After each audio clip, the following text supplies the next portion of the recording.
Alright, ladies and gentlemen, welcome back to the channel. We have an update for all of you in regards to the court date and what's happening with that situation. So, let's go ahead and get into it. Hit the like button, subscribe to the channel. Source your comments, questions, or concerns down below in the comment section. Now, let's just go ahead and dive right into it.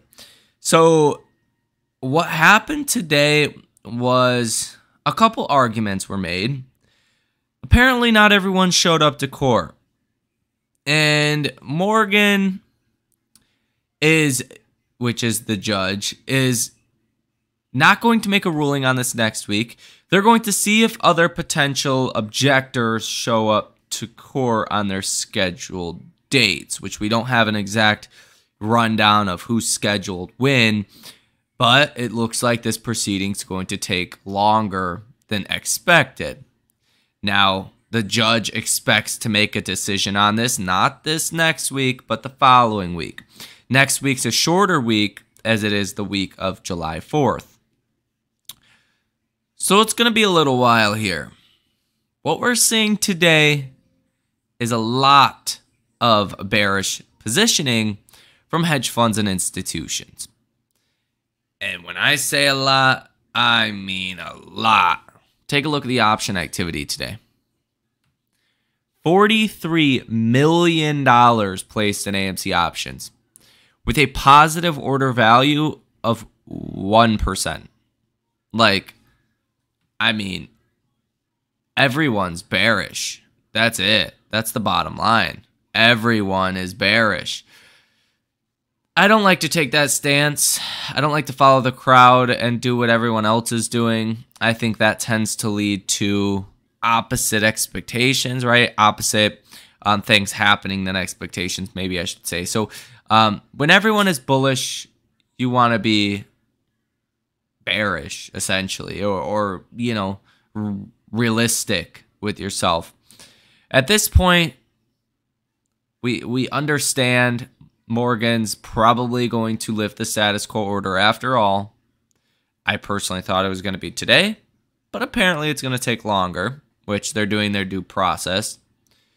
Eventually it'll be lifted, and AMC will raise a bunch of capital. The short thesis will be gone. There will be no short thesis left for AMC.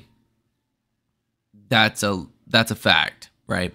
AMC is going to raise billions of dollars, pay down a lot of debt, and have billions in the bank. You probably don't want to short that stock at that point, right? Now, on top of that, you're also seeing Amc Capital, which is selling 5 to 8 million shares every single day. By the time it comes down to 2 weeks from now, when we get a final ruling on this and the status quo order likely gets lifted, Amc Capital is probably not even going to have a position left in APE. Or if they do, it's going to be very nominal. And I think, some of these options trades, some of the moves we're seeing from hedge funds and institutions are quite the opposite of moves of Amc Capital. Amc Capital is trying to be less bearish by selling their APE position. And other hedge funds and institutions looks like they're getting more bearish via the option orders. The option orders are insanely bearish today. This doesn't even make any sense. This is worse. This is more bearish than what you'd expect to see on a stock that is going bankrupt. They're just ganging up on the stock. And I think there is a significant amount of buying that's actually taking place today. AMC stock is down about 2.5%. Considering the severe degree of bearish options today, there's some buying going on that is offsetting some of these bearish options. Now, just the sheer amount of dollars in these bearish options is overwhelming, right? I mean, there's 42.5 million in bearish options today, about 500,000 in bullish options. We don't have enough buying pressure to put the stock in green territory, but you're not falling too much. It's not like you're crashing here. You're still higher than where we were just a couple of days ago. And that, I think, tells you something as well, that the stock is not falling from here. That's bullish as well. So there is that. I did want to highlight the options for everyone out there. Now let's go ahead and get into the rest of the Ortex data. You have $539 million worth of short positions currently in AMC stock. Estimated short interest of free float at 23.62%. Free float out on loan at 37.5%. Shares out on loan 193.7 million.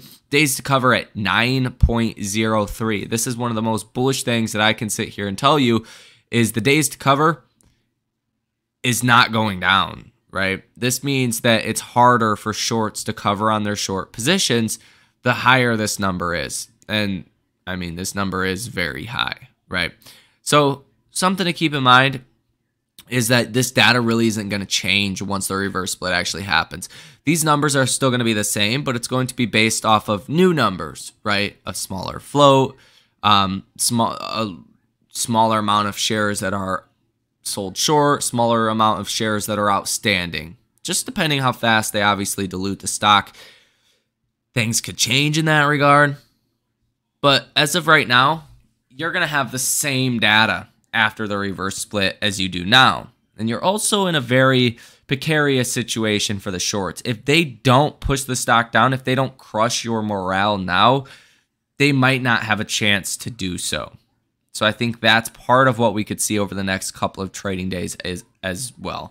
Now, the trailing 3-month cost to borrow fee, 177.21%, 91.83% share utilization. I've said this in a couple videos now. I think this is really due to people selling of APE stock, like Intera Capital selling 5 to 10 million shares every single day is affecting the utilization numbers for AMC, even though they're separate really entities, right? It's the same company, but they're separate instruments, APE and AMC. So I think that is affecting that. Now, if we take a look at the cost to borrow fees here on the day, give this a second to update. We're seeing 675% cost to borrow average. Cost to borrow max at 881%. Cost to borrow minimum at 8.26%. Interactive Brokers has a cost to borrow fee of 197% with 100 shares currently available to be lent out. The availability of shares is very scarce, and this is leading to cost to borrow rates to, go higher and stay higher. They really haven't come down at all. Now, AMC stock is also on the threshold securities list, which will indeed continue to, add some potentially bullish buying pressure, as some of these positions do need to be covered, right? They need to be returned back to their owners. Now, you currently have 121.4 million shares that are sold short, which really hasn't moved around all too much here today. Now, if we take a look at the Stocko tracker data, like I said in previous videos, and especially more applicable now, we're probably not going to get a decision on this, court situation until the week of July 14th. So July 14th is the smallest option expiration that we're going to have for a while here. Currently for July 14th, you have 1,500 calls that are currently in the money, 28,000 calls that are out the money, about 20,000 puts in the money, and about 19,000 puts that are out the money. Very low option activity. So when you see more options head into the option chain for July 14th, you're going to see a bigger reaction than not in AMC's share price. At least that's what I'm expecting to see. So keep that in mind, that the lack of option activity for that expiration for the week of potentially the reverse split itself, or at least the status quo order being lifted, could lead to a lot more volatility with AMC. But I think AMC could be quite volatile over the next week or so too. It looks like we're going to get new information quite sporadically in this next week, which could also affect AMC's share price. Now, again, what's happening in the day today in the markets? The Supreme Court strikes down Biden's student loan forgiveness plan. A lot of people are unhappy about that. Some stocks were affected. markets overall. Just, I mean, it's not a good thing because when student loan payments start at the end of this year in August, people are going to be in trouble quickly. Some of those payments are $400 to $600 a month. You think the economy's starting to get bad now? Just wait until that much discretionary income is being paid back for student loans. And it's been very easy to say this whole time, the consumer's been strong and this and that. Really? Have they though? If they were paying student loans this whole time, we probably would already be in a recession. I mean, that would be a miracle if we were not in a recession by now, if people have been paying student loans this whole time. So we'll see what happens with that. I think that does have big implications for our markets. Bonds did sell off quite a bit on that, so that did drive up some bond yields. Now, on top of that, you did see PCE inflation data come out today, and this was better than expected across the board. Core PCE came in at 0.3%. You were expecting 0.3%. So came in line with expectations, down from 0.4% last month. Personal income came in at 0.4%. You were expecting 0.3%. Last month's reading was also 0.3%. So better than expectations, more personal income out there. While personal spending did fall, personal spending came in at 0.1%. Last month's reading was 0.6%, and you were expecting 0.2%. So coming in weaker than expectations. And then PC price index year over year came in at 3.8%. You were expecting 3.9%. Last month's reading was 4.3%.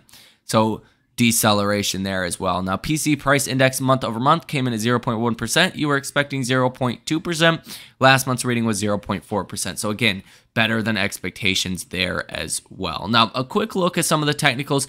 RSI is starting to slant back downwards, which is really not a big deal in my personal opinion. Now that we have this new information about the courts, I still don't expect all too much to happen. I think the low of, $4.10 per share and about $5 per share, that's kind of where you could trade here. I think odds are the stock does trend higher over the next week or so here until we get a new update from the courts. I don't see too much downside really from here. If we were going to get that downside, it probably would have happened today upon the news of this getting delayed.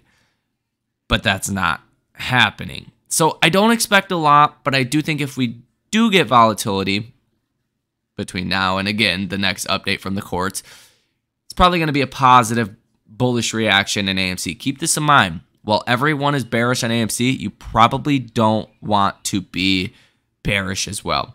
If everyone is expecting one result, the opposite usually happens because everyone can get paid out, right? Everyone can't win. There's not enough losers for everyone to win. So that is going to do it here in this video. Hit that like button, subscribe to the channel, and source your comments, questions, or concerns down below in the comment section. Get yourself free stock down below in the description of this video with Webull. Deposit $1, get yourself 15 free stocks. If you have not done it, it's free money. Throw a couple free stocks my way as well. It's a win-win for everyone involved. As well as that, come join the trading community. Link down below in the description of this video as well. You guys enjoy the rest of your day, and I will see you in the next one.